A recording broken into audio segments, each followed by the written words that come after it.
Okay, let's see question number 2 जो कि page number 137 पर आपको दिया हुआ है। अभी इस क्वेश्चन में हमें क्या करना है, Padma and Kumud share profits and losses in the ratio of 3:2। So there are 2 partners such as Padma and Kumud, और इनका हमें ये जो रेशियो दिया है दिस इज ओल्ड रेशियो। कौन सा रेशियो है? Old ratio. The balance sheet as on 31 March 2019 was as under. Okay, अभी उनकी बैलेंस शीट हमें दी रखी है और क्या प्रिपेयर करने के लिए कहा है वो एक बार चेक कर लेते हैं। क्या कहा है रे? Pass the necessary journal entries in the books of firm. अभी हमने ऑलरेडी ये सीख रखा है कि जब भी जर्नल एंट्री का क्वेश्चन आता है तो जर्नल एंट्रीज किसकी किसकी की जाती है। कौन सी जर्नल एंट्री की जाती है रे? एक तो एक्यूमुलेटेड प्रॉफिट लॉसेस की, गुडविल की, और रिवैल्यूएशन के सारे डेबिट की, रिवैल्यूएशन के सारे क्रेडिट की, रिवैल्यूएशन प्रॉफिट या लॉस की। ये एंट्रीज पक्की फिक्स्ड है, इन्हीं की एंट्रीज हमें करनी होती है। ओके, नया पार्टनर जब कैपिटल वगैरह लाता है तो उसकी भी एंट्री होती है। यही जर्नल एंट्रीज ही हमें करनी है। तो इसके लिए बेसिकली हमें क्या चाहिए? रिवैल्यूएशन अकाउंट चाहिए। बैलेंस शीट बनाने के लिए कहा नहीं है, तो बस हमें रिवैल्यूएशन अकाउंट से काम बन जाएगा हमारा, ज़्यादा कुछ बनाने की ज़रूरत नहीं है। अभी balance sheet as on 31 March 2019, अभी ये जो सारी चीज़ें दी है ये कहाँ जाएगी वो देख लेते हैं, बट वैसे तो हम बनाने वाले नहीं है, खाली हम रिवैल्यूएशन अकाउंट और जर्नल एंट्री ही करेंगे सिर्फ। ठीक है, जैसे हमें कहा गया है। Creditor goes to liability side, bills payable liability side, bank loan liability side, हाँ जनरल रिजर्व।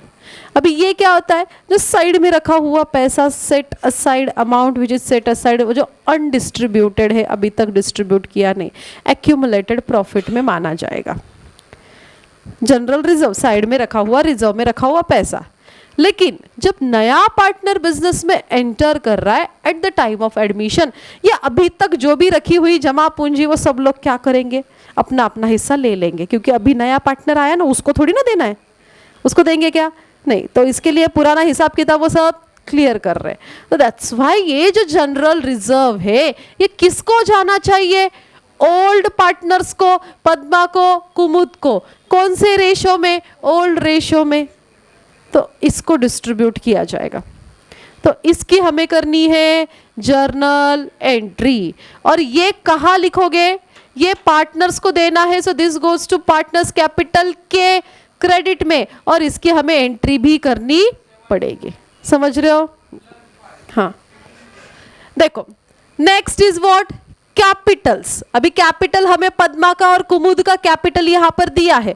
सो पार्टनर का कैपिटल के लिए we prepare separately capital account, so this goes to partners capital account के कहां पर? क्रेडिट में। पद्मा का भी और कुमुद का भी। इसकी एंट्री होती है क्या? नहीं। एंट्री किसकी हो रही है? देखो जनरल रिजर्व की एंट्री हो रही है। हाँ, नेक्स्ट अभी एसेट साइड। एसेट में क्या दिया है? बैंक। बैंक के लिए हम क्या करेंगे रे? We prepare separate bank account. Okay, जहां पर बैंक का बैलेंस लिखा जाएगा और एंड में कैलकुलेट किया जाएगा। बट हालांकि यहाँ पर हम बैलेंस शीट बना नहीं रहे, लेकिन अगर बनाते हैं तो आपको इसका सेपरेट बैंक का अकाउंट बनाकर उसके डेबिट में इसका बैलेंस ब्रॉट डाउन करना पड़ेगा। गेटिंग? आ रहा है समझ में? बिल्स रिसीवेबल क्या है? Asset, this goes to asset side. Debtor asset, asset में जाएगा। आरडीडी के बारे में हमें चेक करना है कि क्या कहा गया है और अकॉर्डिंगली हम ट्रीटमेंट करेंगे। Stock asset, furniture asset, machinery asset और बिल्डिंग असेट। ठीक है, ये सब वहां जाएगा बैलेंस शीट में। अभी एडजस्टमेंट में ऑन 1 अप्रैल 2019, ये डेट हम कहाँ यूज करेंगे? बैलेंस शीट को यूज करेंगे, वहां पर ये डेट हमें डालनी होती है। दे एडमिटेड, किसको एडमिट किया? आशा को as a new partner business में एंटर करवाया। कौन आई बिजनेस में? आशा आई। और क्या क्या टर्म्स कंडीशन है उसके लिए? Let's see.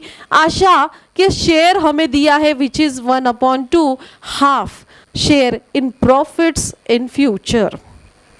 Asha should bring 30,000 as her capital and 15,000 as a goodwill in cash.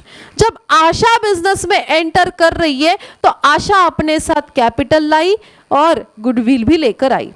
क्या इसकी हम एंट्री करते हैं? यस ऑफ कोर्स इसकी हम एंट्री करेंगे। तो आपको इसकी जर्नल एंट्री करनी है। किसकी? आशा ने जो कैपिटल लाई उसकी, और गुडविल की भी एंट्री होगी। गुडविल के एंट्री के लिए आगे और भी कुछ गुडविल का कहा गया है कि चेक करना है हमें। क्या? Half amount of goodwill is withdrawal by old partner.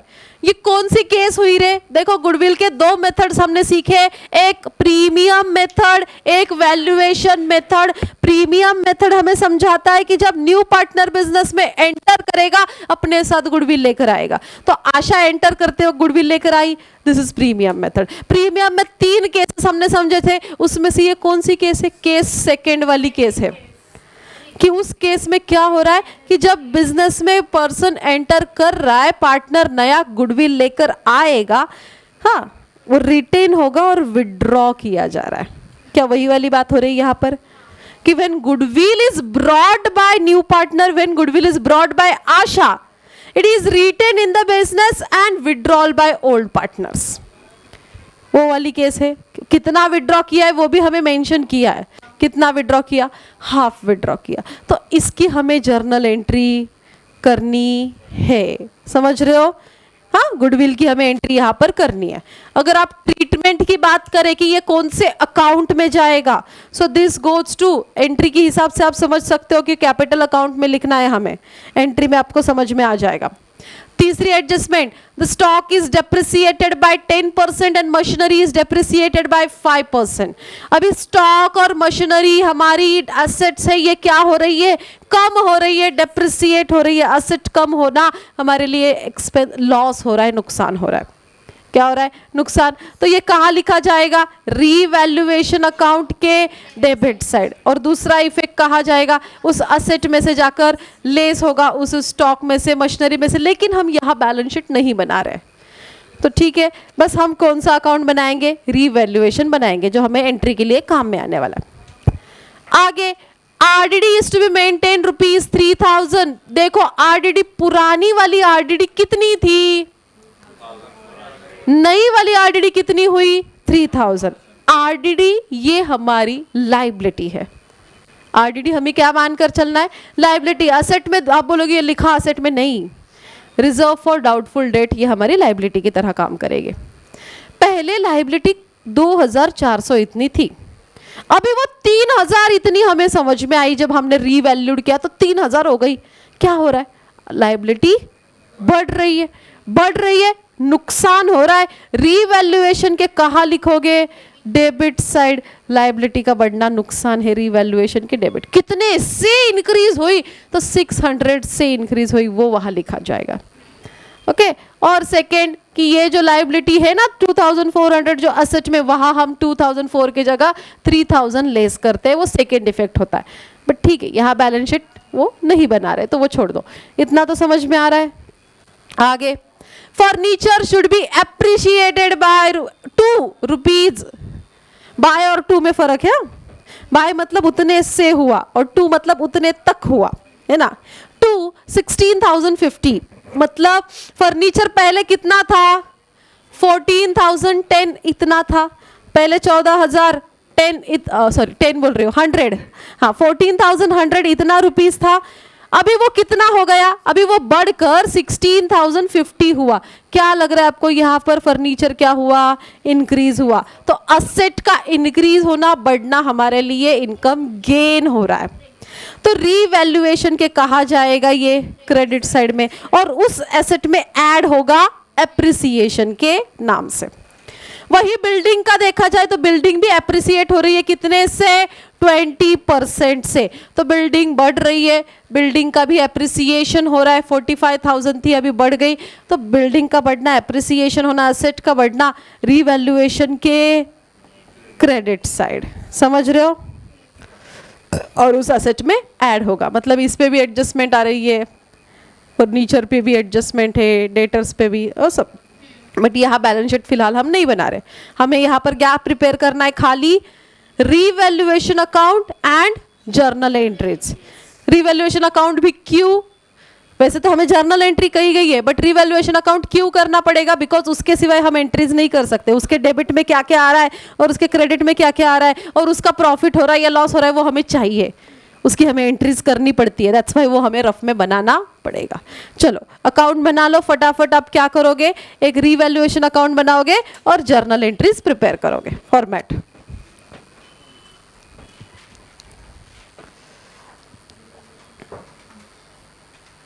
एक रिवैल्यूएशन अकाउंट बना लो।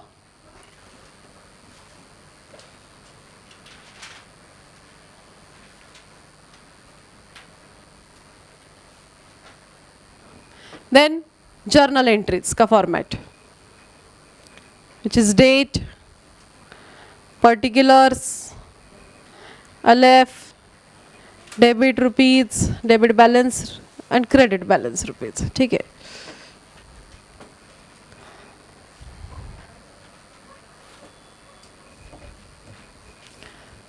रीवैल्यूएशन अकाउंट या इसी को हम कहते हैं profit and loss adjustment account, इसी को कहा जाता है। ठीक है,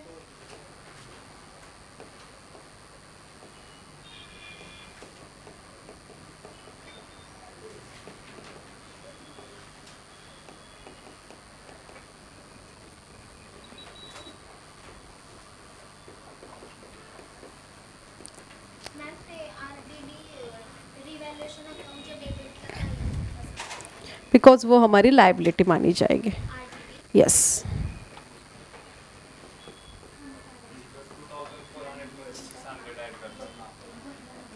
सिक्स 600 लिहिणार आपण तिथं, डिफरन्स लिहिला जातो रिव्हॅल्युएशन अकाउंटला,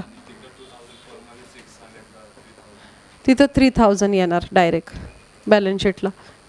इन द बुक्स ऑफ क्या नाम है इनके, बताओ मुझे। In the books of Padma, Kumud and Asha.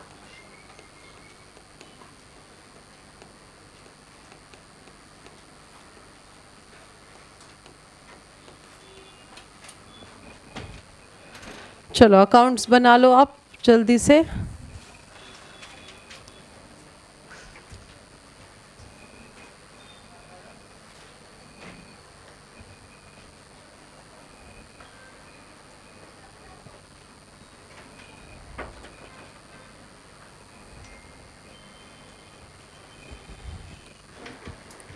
ठीक है, झाले ना अकाउंट्स बनले? चलो ध्यान दो, अभी हमें एंट्रीज करनी है और रिवैल्यूएशन करना है। पद्मा कुमुद का रेशो दिया है 3:2, ओके, और यहाँ पर हमें बैलेंस शीट दे रखी है। क्रेडिटर्स वो लाइबिलिटी में जा रहा है, बिल्स पेबल लाइबिलिटी में जा रहा है, बैंक लोन लाइबिलिटी में जा रहा है, यहाँ हमने बनाया नहीं है। हाँ, जनरल रिजर्व की हमें क्या करनी है? जर्नल एंट्री करनी है। सो जर्नल रिजर्व के पीछे हो क्या रहा है? ये जो साइड में रखा हुआ पैसा बांट देना है किसको? ओल्ड पार्टनर्स को। कैसे? ओल्ड रेशियो में कितना पैसा है? 7500। कौन सा रेशियो है? 3:2। चलो ये जनरल रिजर्व जो है, हाँ जनरल रिजर्व जो है 7500 कौन से रेशो में? 3:2। इस रेशो में बांट दो। पहले कौन है? पद्मा, तो पद्मा को 7500 का कितना हिस्सा मिलेगा? 3/5। और दूसरी है कुमुद, कुमुद को कितना मिलेगा? 7500 का 2/5, इतना हिस्सा उसको मिलेगा। चलो डू द कैलकुलेशन एंड मुझे बताओ कि जनरल रिजर्व किसके इसमें कितना जा रहा है? 4500 मिला पद्मा को और 3000 कुमुद को। इनके रेशो में हमने बांट दिया। समझे क्या किया? हाँ, रिजर्व, जनरल रिजर्व बांट दिया। चलो इसकी अभी हमें करनी है एंट्री। ये जनरल रिजर्व किसको मिल रहा है? ओल्ड पार्टनर्स को मिल रहा है। जब भी कोई चीज ओल्ड पार्टनर को दी जाती है तो उनके कैपिटल अकाउंट के क्रेडिट में लिखना होता है। कहाँ लिखना होता है?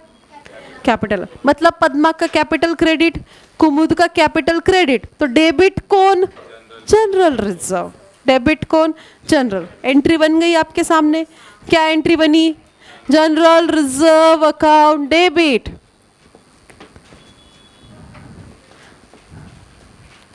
General reserve account debit to Padma's capital account and to Kumud's capital account. हमने कैलकुलेशन कर दिया, पद्मा के हिस्से में कितना पैसा जा रहा है 4500, कुमुद को कितना मिल रहा है 3000, ऐसे टोटल 7500 के हमारे जनरल रिजर्व. नरेशन लिखो, being general reserve distributed among किसके बीच में, old partners in old ratio. That's it. ये हो गई उसके पीछे की जर्नल एंट्री. इस तरीके से एक्यूमुलेटेड प्रॉफिट वगैरह डिस्ट्रीब्यूट किए जाते हैं, उसकी एंट्री रहेगी. ये आया ध्यान में, क्लियर है सबको. आगे जनरल रिजर्व के बाद नेक्स्ट कैपिटल. ये भी कहाँ लिखा जाता है, पार्टनर्स कैपिटल, जो हमने यहाँ प्रिपेयर नहीं किया है अभी. ये बैंक का अकाउंट वो भी नहीं बनाया, ये सारे एसेट्स इसको भी हमने बनाया नहीं है. तो हमें जो काम का है वही हम लेते हुए चलेंगे. अभी सीधा एडजस्टमेंट्स में आ जाओ. पहला एडजस्टमेंट में हमें कहा है कि आशा बिजनेस में एंटर हुई, आशा अपने साथ 30,000 का कैपिटल लाई और आशा अपने साथ 15,000 का गुडविल लाई. तो ये दोनों चीज़ें बिजनेस में आई. बिजनेस में कैश आई और किसके फॉर्म में आई, आशा के कैपिटल के फॉर्म में और आशा के गुडविल के फॉर्म में आई. तो इसकी एंट्री बनेगी. हाँ, इसकी एंट्री क्या बनेगी, व्हेन कैश बिजनेस में आती है तो कैश कम सीन हो रही है. कैश क्या हो रही है, कम सीन. तो कैश अकाउंट क्या बना अपना, डेबिट. ओके, अभी ये कैश किस चीज की आई, तो पद्मा के कैपिटल की आई और दूसरी किसकी आई, गुडविल की. तो एंट्री अभी हम कंबाइन एंट्री करेंगे, अलग अलग करने की जरूरत नहीं है. हाँ, तो cash account debit to Asha's capital account, Asha's capital account. और क्या आया हमारे पास, गुडविल आया टू गुडविल अकाउंट. जब गुडविल आता है तो यही एंट्री करते हो ना आप, cash account debit to goodwill account. जब कैपिटल आता है तो यही एंट्री करते हो आप, cash account debit to capital account. वही हमने कंबाइन कर दिया. कंबाइन करो, सेपरेट करो, एक ही मतलब है. ओके. हाँ, कैपिटल कितना आया, कैपिटल 30,000 ते गुडविल चेक करो ना. मैम कैपिटल 30,000 कैपिटल कितना आया 30,000, गुडविल कितना आया 15,000. टोटल कितनी कैश आई हमारे पास 45,000. ओके. नरेशन क्या लिखोगे, being capital and goodwill brought by Asha in cash. हो गई एंट्री. कुछ डिफिकल्ट है इसमें, आ रहा है समझ में. जो चीजें हो रही है वही हमें लिखना है. पैसे आए उसकी एंट्री कर दी हमने. ऐसा कुछ ऐसा बहुत डिफिकल्ट है क्या, बिल्कुल नहीं है. इमेजिन करके आराम से आप कर सकते हो. ओके, चलो आगे. अभी गुडविल की ट्रीटमेंट समझ कर लो कि गुडविल बिजनेस में आया, 15,000 का गुडविल आशा लेकर आई. ये 15,000 का गुडविल बिजनेस में आया, इसको बिजनेस में रिटेन्ड किया और आगे जाके ओल्ड पार्टनर ने विड्रॉ भी किया. तो ये जो गुडविल की केसेस सीखे थे ना, उसमें से हमने केस 2 जो सीखा था कि when goodwill is brought by new partner, when it is brought by new partner, okay, when it is retained and then after that it is withdrawal. तो ये यही बात हो रही है. आया, रिटेन किया, विड्रॉ किया. आने वाली एंट्री हमने कर दी ना, अब भी की. अभी हमें क्या करना है, रिटेन. रिटेन में हम क्या करते हैं, जो गुडविल वहां पर न्यू पार्टनर यानी कि आशा जो गुडविल लेकर आई है वो ओल्ड पार्टनर को डिस्ट्रीब्यूट किया जाएगा. कौन से रेशो में, सैक्रिफाइस रेशो में. क्या हमें क्वेश्चन में सैक्रिफाइस रेशो दिया है, नहीं, बट रेशो के लिए कुछ अलग सी इंफॉर्मेशन दी है. हमें कुछ ज़्यादा इंफॉर्मेशन नहीं है, बस हमारे पास ओल्ड रेशो है और शेयर है ना, इतनी दो ही चीज़ें। ऐसे केसेस में क्या होता है, जो ओल्ड रेशो है वही सैक्रिफाइस रेशो आता है, तो हम सीधा वही लेते हुए चलेंगे। निकालना है वर्किंग नोट करके निकाल सकते हो, ठीक है। हाँ चलो, अभी हमें क्या करना है, इनको देना है, किसको, गुडविल, ओल्ड पार्टनर्स को गुडविल देना है। जब भी पार्टनर को कुछ मिलता है, उनको जब कुछ दिया जाता है, तो उनके कैपिटल के कहाँ, क्रेडिट साइड में जाएगा, तो उनको क्रेडिट में जाएगा। और क्या दे रहे हम, गुडविल, गुडविल को क्या होगा, डेबिट। तो रिटेन वाली एंट्री क्या बन रही है अपनी, रिटेन की एंट्री क्या बनी, गुडविल अकाउंट डेबिट। समझ पा रहे हो entry, goodwill account debit to, किसको दिया जा रहा है, ओल्ड पार्टनर, कौन है, पद्माज कैपिटल अकाउंट, और दूसरी कुमुद्स कैपिटल अकाउंट।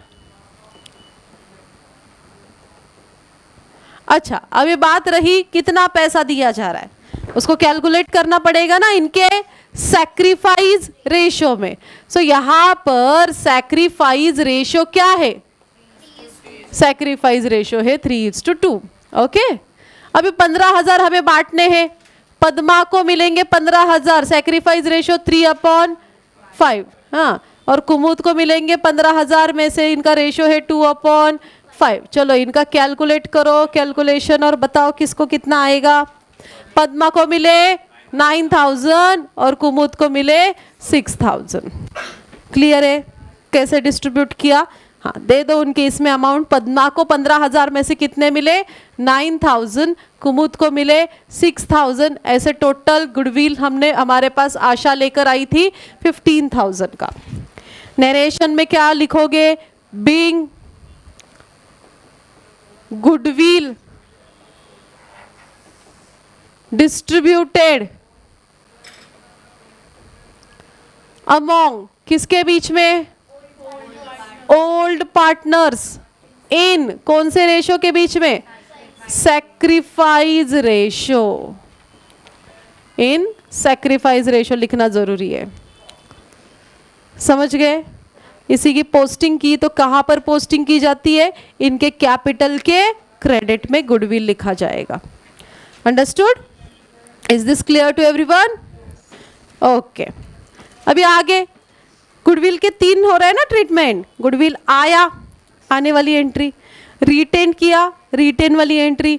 अभी विड्रॉ भी तो वो कर रहे हैं, जब इनको मिला तो इनके क्रेडिट में गया, जब इन्होंने निकाला तो इनके डेबिट में, है ना। और कैसे निकाल रहे, कैश से निकाल रहे। कैसे निकाल रहे, कैश। कितना कैश निकाल रहे रे, हाफ निकाल रहे, जितना उनके हिस्से में मिला ना उसका आधा। ओके, चलो फिर एंट्री क्या बनेगी हमारी, ये जो क्रेडिट है अभी ये लोग क्या हो जाएंगे, डेबिट, क्योंकि उन्होंने वो निकाल लिया। तो एंट्री क्या बनेगी, Padma's capital account debit, Padma's capital account debit. उसके बाद Kumud's capital account debit to, क्या निकाला इन्होंने, यहां गुडविल नहीं लिखेंगे, यहाँ कैश निकलेंगे, क्योंकि वो विड्रॉ कर रहे हैं। क्या विड्रॉ कर रहे हैं, कैश विड्रॉ कर रहे हैं टू कैश अकाउंट। और हाफ अमाउंट, अभी चलो 9,000 इसके नाम के थे, पद्मा के नाम के, उसका आधा करो, कितना आया 4,500। 6,000 कुमुद के नाम पे थे, उसने उसका आधा निकाला, वो कितना हो गया 3,000। टोटल मिलाकर 7,500 विड्रॉ हुआ। क्लियर है। नरेशन क्या लिखोगे, बिंग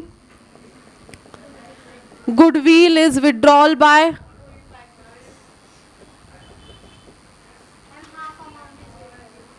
हाँ, half amount of goodwill, being half amount of goodwill, हाँ, is withdrawal by old partners, लिख दो ऐसे।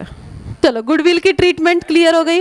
हाँ, अभी आगे third one, the stock is to be depreciated by 10% and machinery by 5%। अभी हमने डिस्कस किया कि हमारी असेट्स यहाँ पर क्या हो रही है रे, कम हो रही है ना। तो असेट कितने से कम हो रही है, स्टॉक इज डेप्रिसिएटेड बाय 10%। देखो स्टॉक, अभी हमारा स्टॉक कितने का था, कितने का था 36,000, उसको 10% निकालो उसका, जो कि आ रहा है 3,600। एंड सिमिलरली मशीनरी का भी आप कैलकुलेशन कर सकते हो। मशीनरी कितने की है? 15,000 की है, उसका आपको 5% निकालना है। कितना आ रहा है? 750। कितना आया? 750 आ गया। तो ये हमें मिला, इतने से असेट क्या हो रही है हमारी? कम हो रही है। सो असेट कम होना रीवैल्यूएशन अकाउंट के कहाँ लिखा जाएगा? Debit side. When asset decreases then that time we have to write in the debit side of revaluation account. ठीक है, यहां हम लिखेंगे क्या? स्टॉक, कि स्टॉक कम हो रहा है। अच्छा, कितने से कम हुआ स्टॉक? 3,600। उसके बाद हमने देखा स्टॉक के बाद क्या? मशीनरी। मशीनरी कितने से कम हुई? 750। तो यहां हम लिखेंगे 750। हमने डिफरेंस लिखते हुए चलना है, समझ रहे हो? लिख दिया। सेकेंड इफेक्ट अगर होता है तो कहा जाएगा? बैलेंस शीट में से लेस होगा, बट यहां बैलेंस शीट बनाई नहीं है। अभी आगे के एडजस्टमेंट पे चलते हैं। Next adjustment, RDD is to be maintain 3,000। अभी देखो पुरानी आरडीडी कितनी थी? 2,400। अभी नई आरडीडी कितनी हो गई? 3,000। आरडीडी हमारे लिए लाइबिलिटी मानी जाएगी। हालांकि एसेट में आपको दिख रही है, बट इसको हम कैसे ट्रीट करेंगे? इसे हम लाइबिलिटी की तरह ट्रीट करेंगे। ओके, सो पहले 2,400 इतनी थी, अभी 3,000 हुई, आरडीडी बढ़ गई, लाइबिलिटी बढ़ना, लॉस रीवैल्यूएशन के डेबिट साइड। रिवैल्यूएशन के डेबिट में जाकर आपको लिखना है। ओके, हाँ, तो यहाँ आरडीडी हमारी बढ़ रही है, लाइबिलिटी बढ़ना नुकसान है रिवैल्यूएशन के डेबिट में। टू आरडीडी, अच्छा कितने से बढ़ी रे? तो 600 लिखेंगे। 3,000 या 2,400 वो नहीं लिखना है, कितने से बढ़ी उसका डिफरेंस लिखना है, which is 600। Okay, got it? और यही दूसरा इफेक्ट कहा जाता है, एसेट में 3,000 आप लिखोगे, उसका सेकेंड इफेक्ट जाएगा। अभी नेक्स्ट आरडीडी के बाद फर्नीचर बढ़ रहा है, एप्रिसिएट हो रहा है, तो कितने से एप्रिसिएट हुआ हमें निकालना पड़ेगा। पुराना फर्नीचर कितने का है रे? 14,100। नया फर्नीचर 16,050। ओके, 16,050। अभी इसको करो माइनस, और कितने से बड़ा वो दिखाओ? 1,950 से इंक्रीज हुआ, तो इतना हमारा बढ़ रहा है, फर्नीचर इतने से बढ़ रहा है। तो ये डिफरेंस हमें लेते हुए चलना है। असेट बढ़ना, इट्स इनकम और गेन। रीवैल्यूएशन के कहाँ लिखा जाएगा? क्रेडिट साइड में। बाय क्या है ये? फर्नीचर। 1,950 से इंक्रीज हुआ, आप वो लिखोगे 1,950। ओके, उसके बाद बिल्डिंग भी अप्रिसिएट हो रही है 20% से। बिल्डिंग कितनी है? हाँ, अभी 45,000 का 20% कितना आया? तो बिल्डिंग कितने से बढ़ी? 9,000 बढ़ रही है। असेट बढ़ना रीवैल्यूएशन के क्रेडिट साइड में बाय बिल्डिंग। अमाउंट कितनी लिखोगे? 9,000 लिख दिया। ओके, और कुछ बाकी है क्या? हो गए सारे एडजस्टमेंट्स? और कुछ बाकी नहीं है। अभी हम जो एंट्रीज कर रहे थे, अभी हमें किसकी एंट्री करनी है? ये जो भी हमने डेबिट में लिखा ना, ये सारे डेबिट वाले की, रीवैल्यूएशन के सारे डेबिट की एंट्री करेंगे, और जो भी हमने क्रेडिट में लिखा वो सारे क्रेडिट की भी एंट्री करेंगे।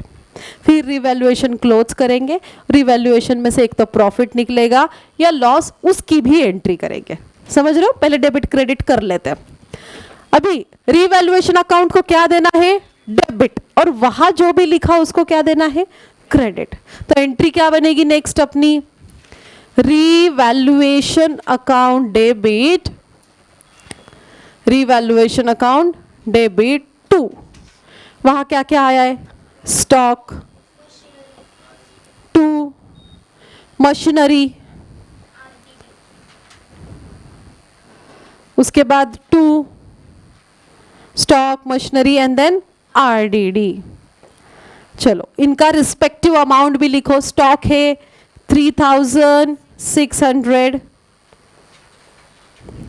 बाद में मशीनरी है 750, आरडीडी है 600, तीनों का टोटल डेबिट में करके लिखो।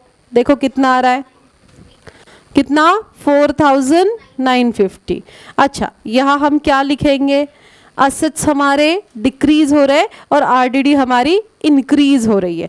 तो नरेशन में लिखेंगे बीइंग डिक्रीज इन असेट्स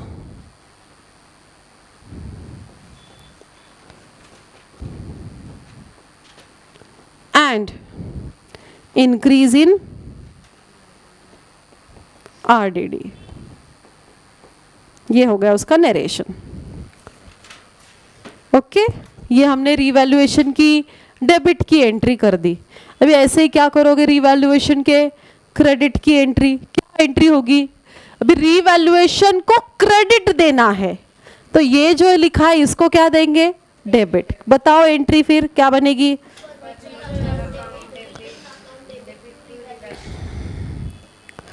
हाँ तो एंट्री आपकी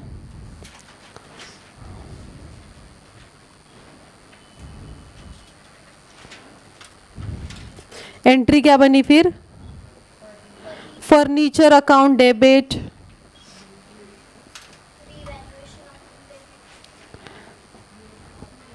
बिल्डिंग अकाउंट डेबिट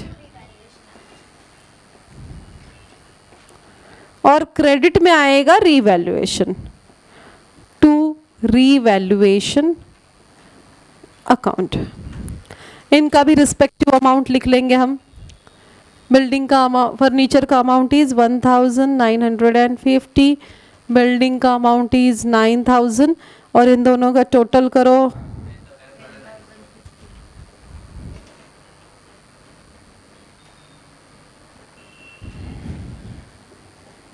10,000।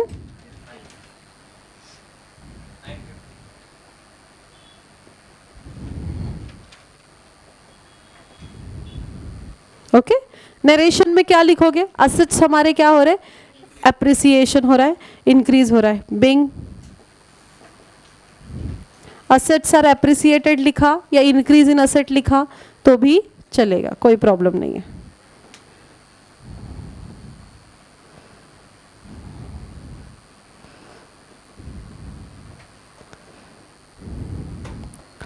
डन।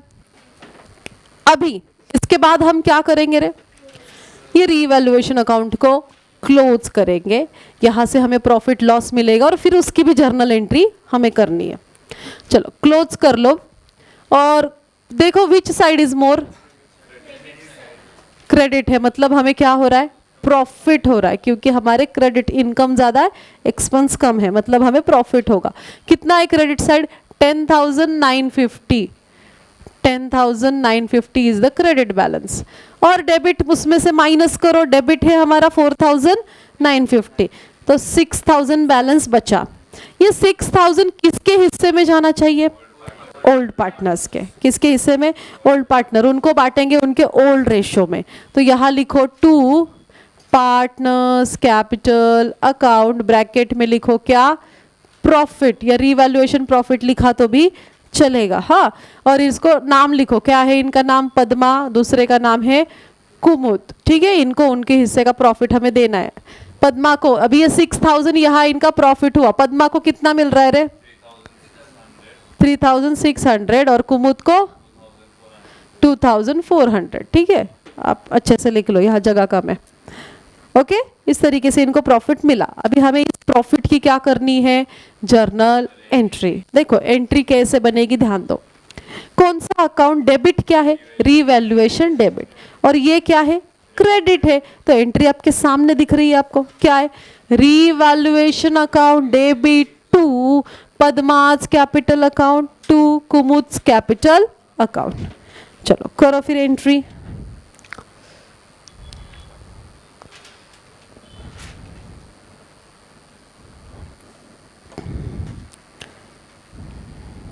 लिखो क्या आएगा, रीवैल्यूएशन अकाउंट डेबिट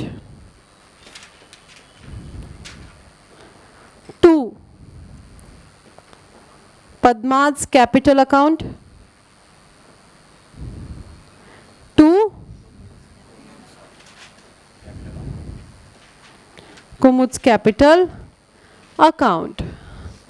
ओके क्या है पद्मा का कैपिटल, कितना उसको प्रॉफिट मिला 3600, कुमुद को मिला 2400, टोटल था 6000. नरेशन क्या लिखोगे, बीइंग प्रॉफिट ऑन रीवैल्यूएशन.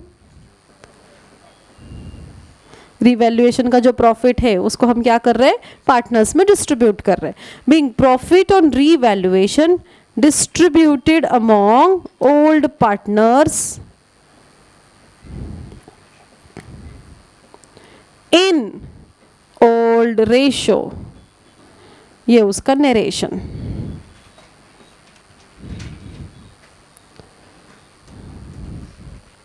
इस तरीके से एंड में इसका टोटल करो. एंड में आप जाकर इसका टोटल कर दो. टोटल कितनी आ रही है 96,900. 96,900 लिख दो इधर टोटल करके. हाँ ओके, आपको समझ में आया है कैसे कैसे सारे हमने अकाउंट्स यहाँ पर जर्नल एंट्रीज की. इस क्वेश्चन में हमें स्पेसिफिकली जर्नल एंट्रीज करने के लिए ही कहा था, तो अकॉर्डिंगली कौन सी एंट्रीज होती है ध्यान में लो वापस एक बार. एक्यूमुलेटेड प्रॉफिट्स लॉसेस की एंट्री होती है. गुडविल आया तो गुडविल की एंट्री होगी. जनरल रिजर्व वगैरह ऐसे कुछ भी आता है वो एक्यूमुलेटेड इसी में आता है, उसकी एंट्री है. उसके बाद पार्टनर कैपिटल वगैरह लाता है तो उसकी भी एंट्री होती है. अगेन रीवैल्यूएशन के डेबिट साइड वाली एंट्री, रिवैल्यूएशन के क्रेडिट साइड वाली एंट्री, और एंड में रिवैल्यूएशन का प्रॉफिट या लॉस जो भी निकलेगा उसकी एंट्री. तो इस तरीके से सारे एंट्रीज किए जाते हैं. सबको सारे एंट्रीज क्लियर है, किसी को कोई डाउट इसमें? ओके हाँ, नेसेसरी जो कहा गया था वो अकाउंट हमने बनाए. बाकी जो नेक्स्ट क्वेश्चन है इसके आगे का वो फिर हम अपने नेक्स्ट लेक्चर में करेंगे. आज के लेक्चर पे यही रुकते हैं. That's it for today. Thank you.